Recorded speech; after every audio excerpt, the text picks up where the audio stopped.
it's definitely quite a somber mood this morning and over the weekend across Melbourne. Not just in the AFL community, but I think in Melbourne, in parts of regional Victoria as well. It follows the passing of Adam Selwood, a family who have been through so much already this year. Their grief has been compounded again, given his very untimely death at the age of just 41. A young father, it must be said, a brother, a son. It is deeply harrowing.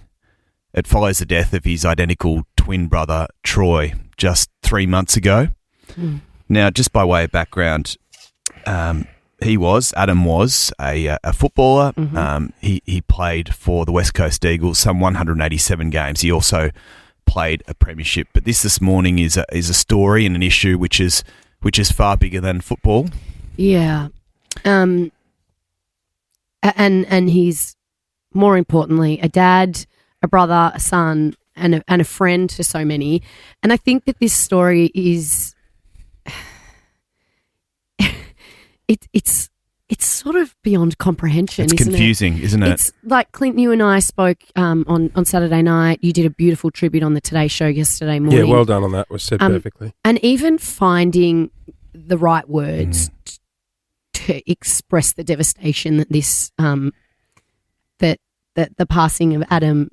I mean, God, I can't even spit any words out right now. I mean, the Selwood family are a divine family. They're beautiful, beautiful people, and I've got friends who are very, very close with the Selwood family, and Joel is a friend of mine, and his beautiful wife Brett, and I just couldn't even find the words, to be honest, to express how sorry I was for their loss, and how deeply it's being felt right around the country.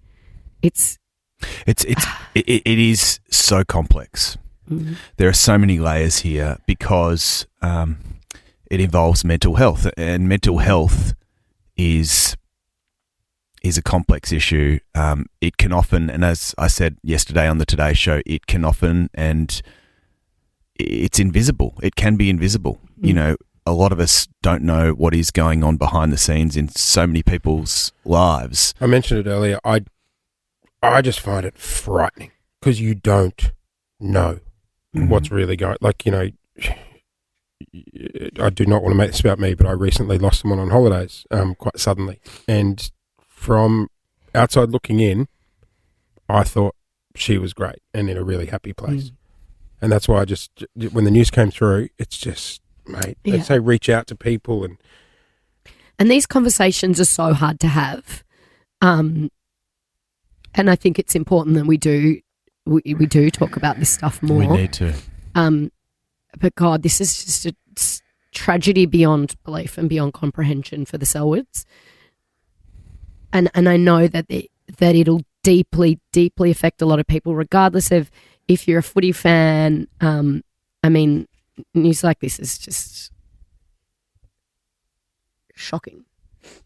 My heart breaks for that family. Yeah, man. I think Yeah. Yeah. I mean, picking up the pieces when they can, if they can, I'm sure they will eventually. It will be just so tough. But I think, Lauren, maybe after Troy's passing, you said something to me which I remember, and that is, you know, when you can, pick up the phone to your mates as often as you can and just tell them how much you love them. Yeah. Your friends. Yeah. And being an identical twin, my grandmother is an identical twin. And when she lost her twin sister, honestly, we thought we were going to lose Nan as well because her heart was broken beyond belief. And I think there's so many complexities to what's happened this week. And I'm sorry that we're all sort of a bit of a hot mess trying to talk about it, but I think it's affected all of us really deeply. Whether you've got a connection to the Selwood family or to footy or not. But our hearts are very much with Joel and Scott and Adam's beautiful parents, Bryce and Marie. They're just the most divine family, the Bendigo community, the Perth community, and anyone who's been affected by the events of the weekend. I want to give the number for Lifeline, 13 11 14, because it's a great service.